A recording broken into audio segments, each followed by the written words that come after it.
Can I see both boarding passes? Liana Brooks looked up from her book.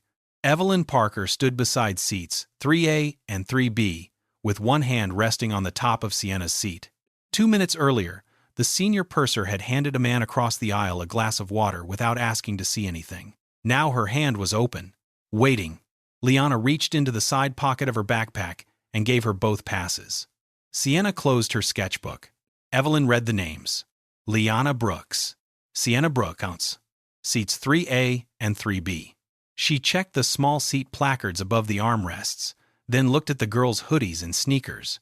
Who purchased these tickets? Our father, Liana said. Is he traveling with you? No. Evelyn turned one boarding pass over, as though another answer might be printed on the back. Liana had flown internationally before. Nobody had ever asked who paid for her seat after the boarding system had already accepted her ticket. Evelyn handed one pass back, but kept the other. These are premium seats. I know. There are situations where cabin assignments need additional verification. Liana looked toward the aircraft door. Is there a problem with our assignment? Evelyn did not name one. She suggested the girls wait in the main cabin while she sorted things out. Sienna looked at Liana. Their carry-ons were already stowed. Their names were on the passes. The seat numbers matched. We'll stay here while you check, Liana said. Evelyn's fingers tightened around the remaining pass. I'm giving you a crew instruction. To leave our assigned seats? To cooperate while I resolve the issue. Liana held out her hand for the boarding pass. Evelyn placed it on the armrest instead. Behind them, Brian Keller had stopped typing on his laptop. He had watched Evelyn read both passes. When Liana glanced back, Brian lowered his eyes to the screen again. Evelyn walked toward the forward galley. She did not call the gate desk. She called airport security. A few minutes later, Colin Beckett and Jordan Lee entered through the aircraft door. Evelyn met them before they reached the twins. They're refusing a crew instruction, she said. I need them off until we get this sorted out. Colin stepped into the row. Girls, grab your things. Liana picked up her boarding pass from the armrest. These are our seats. We can discuss that outside. You can check it here. Colin looked toward Evelyn. Evelyn folded her arms. The crew has already made the request. That settled it for him. Liana closed her book and placed it inside her backpack. She did not raise her voice. She held the boarding pass where Colin could see the seat number. He still took her by the upper arm and guided her into the aisle. Jordan motioned for Sienna to follow. As Sienna stood, her sketchbook slipped from the tray and opened on the carpet. A drawing of a glass train station landed near Brian's shoe. Brian moved his foot aside. He said nothing. Liana wanted to stop for the pages. Colin kept her moving. At the aircraft door, one passenger turned toward the window. Another adjusted the newspaper in his lap. Nobody asked why two 15-year-old girls with valid first-class boarding passes were being removed. At the gate, Sarah Jennings watched Colin bring them through the doorway. What happened? Seat issue, he said. They wouldn't move. Sarah sat at the departure control terminal. Names? Liana answered. Sarah typed both names. The screen loaded immediately. She checked it twice. 3A, 3B. Colin looked at Evelyn. Sarah scrolled down. Both scanned onboard. No reassignment, no ticket exception. She turned her chair. Did anyone call gate operations before security was requested? Evelyn did not answer. Liana took out her phone. She called her father. Dad, they took us off the plane. She gave him the flight number and gate. Nothing else. Less than 10 minutes later, a message appeared on Sarah's operations screen. Crestline Flight 806 was not cleared to close the aircraft door. Evelyn believed she had been enforcing cabin procedure. That was the dangerous part. Sarah Jennings slid the security response form across the counter. Liana read the first line. Passenger refused crew instruction. Below it was a smaller box labeled Observed Conduct. The box contained 6 words. Passenger remained in assigned cabin seat. Liana read it again. That was the whole problem, written in 2 different ways on the same page. Colin Beckett stood several feet away, speaking with an airport supervisor. Jordan Lee was beside him, filling out a separate cabin removal worksheet. Sienna stayed close to her sister. Their father was still on the phone, But Liana had taken him off speaker. What exactly did they write? Derek asked. Liana read the first line to him. He did not tell her to argue. Ask them to record your statement separately. Liana did. Sarah pulled a blank witness sheet from a printer tray. Liana spoke slowly. They had been seated. The purser questioned whether they belonged there. They were told to leave. They asked for the assignment to be checked. Security removed them before that happened. Sarah wrote each sentence. When she finished, she turned the page around. Liana read it before signing. That small act took less than a minute. It was the first record that did not begin with Evelyn Parker's version. Central Operations called Sarah next. The airline's compliance team wanted the gate-to-security call log and the cabin removal worksheet preserved with the incident. Jordan looked down at his form. Under reason for response, he had copied the phrase Evelyn gave security. Refusing crew direction. Under immediate safety concern, he had written none observed. The two entries sat less than an inch apart. Sarah made copies. By then, Michael Barron, Crestline Airways chief executive, had been briefed through the company's corporate travel office. Only then did the airline learn who Derek Brooks was, founder of Apex Meridian Systems, one of Crestline's largest corporate travel clients. But the commercial account did not change the records already sitting on Sarah's counter. The girls had been removed before anyone knew their father's name. Derek's procurement office sent Crestline a formal notice that new bookings were being placed on temporary hold pending review. No threat. No demand to fire anyone. Just a supplier risk action. Inside the aircraft, Evelyn was asked to complete her own incident statement. She wrote that the passengers had challenged crew authority and refused repeated instructions.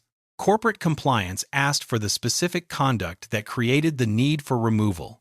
Evelyn added that the dispute was affecting boarding. That still did not answer the question. Brian Keller eventually came off the aircraft when passengers were told the departure would be delayed further. Sarah asked whether he had seen the initial interaction. Yes. Did either girl threaten anyone? No. Did either one leave her seat or block the aisle? No. Did you hear them refuse to cooperate with a safety instruction? Brian looked toward the gate windows. I heard them refuse to leave their seats. He had seen enough to understand the difference earlier. He had simply expected someone else to say it. Sarah wrote his name on a witness list. The operational problems kept building. Because the twins had been involuntarily removed, their checked luggage had to be located before departure. A baggage reconciliation sheet was opened. Evelyn was pulled from operating duty while compliance reviewed her report. Crestline began looking for a qualified replacement cabin lead. The crew duty time display continued counting. Minutes mattered now, not because Derek Brooks wanted revenge, because every shortcut at the beginning had created another required step afterward. Jordan was interviewed before Colin. His statement was short. Security had been told that passengers were refusing crew direction. He had not been told their seats were valid. He had not been told gate staff had never been asked to verify them. He had not observed a threat before the removal. Corporate compliance compared his statement with the call log. The phrase was there. Refusing crew instruction. Nothing beneath it explained what the instruction was for. Operations sent one more message to the gate. Flight 806 could not depart unless a replacement cabin lead arrived before the remaining crew duty margin expired. Sarah looked at the clock display. There was not much margin left. One line on the security form had turned a seat dispute into a safety response. Did you notice which line it was? The cancellation notice was still posted when Crestline's first personnel decision arrived. Flight 806 would not leave Hudson International that night. The replacement cabin lead had arrived too late for the remaining operating window. Passengers were rebooked. Hotels were arranged for those who needed them. None of that changed why the delay had started. For the Brooks family, Crestline's first response was smaller. Customer relations would contact them after the internal review was complete. Derek Brooks read the message on his phone. Then he asked for a written finding instead. Not an apology call. Not travel credits. A finding. Crestline initially told him several departments still had work to finish. Legal. Airport operations. Security. Cabin services. Each group had a piece. Nobody had taken ownership of the decision that connected them. Derek did not argue. Apex Meridian's travel team moved Crestline into supplier review. The preferred carrier bid that had been scheduled for renewal was reopened. That changed the conversation. Not because Derek's business proved his daughters were right. It did not. The facts had already done that. The commercial consequence simply removed Crestline's ability to leave the case sitting in a customer service queue. Michael Barron ordered one independent determination. The personnel decision letter for Evelyn Parker came first. Termination for cause. Crestline declined to convert it into a resignation, and the decision marked her ineligible for rehire by the airline. The reasons were specific: discriminatory treatment, misuse of cabin authority, unsupported escalation to security, and inaccurate characterization of 2 minor passengers as a safety problem. Her years of service appeared on the first page. They did not change the decision on the second. Compliance also identified several older complaints involving Evelyn that had been closed as routine service disputes. Only those directly connected to similar selective treatment were reopened. No nationwide scandal followed. The company simply went back to people it should have listened to the first time. Colin Beckett lost airline response duty and received formal discipline for physically removing minors when no immediate threat had been identified. Jordan Lee received a failure to intervene finding because he participated without asking what conduct required removal. Neither could rely on the phrase crew instruction as an explanation for everything that followed. There was another correction. The final Crestline incident file no longer described Liana and Sienna as disruptive passengers. The classification was changed to an unsupported crew-initiated offload. Any internal conduct restriction created from the event was cleared. Liana read that section twice. For days, adults had argued about careers, contracts, schedules, and corporate exposure.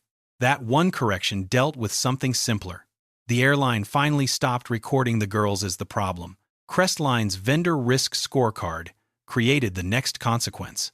Apex Meridian downgraded the airline from preferred carrier to conditional supplier. A substantial share of company travel moved elsewhere until remediation could be verified. Michael Barron could not solve that with lounge access or complimentary upgrades. The incident was now part of the same supplier review Apex Meridian used for safety, cybersecurity, and compliance failures. Crestline issued 2 policy changes. The first appeared in a new cabin operations bulletin. A dispute involving seat entitlement, fare class, upgrade status, or cabin assignment had to be verified through station operations before security removal could be requested unless an immediate safety threat existed. The second change addressed the phrase that had carried the incident down the chain. Refused crew instruction could no longer stand alone as a removal reason. The employee requesting removal had to identify the instruction, explain its operational or safety purpose, and record the passenger conduct that made removal necessary. For travelers under 18, Crestline added a guardian contact step. Without an immediate danger, a duty manager had to review the situation before a minor could be physically offloaded. Brian Keller later provided a complete statement. He was not an employee. There was nothing for Crestline to discipline, but his account became part of an anonymized training case. The training did not ask employees whether Brian was a good person. It asked something more useful. At what point had he already seen enough to know that the official version was wrong? Months passed before Liana wanted to talk publicly about the flight. She did not become a spokesperson for Crestline. She did not appear in one of the airline's advertisements. When her school organized a student forum on fairness in public institutions, she put her own name on the speaker list. Sienna took a seat near the front. Derek stayed home. A microphone rested on a short stand beside the moderator. The first speaker was called. Liana reached for it before anyone else moved.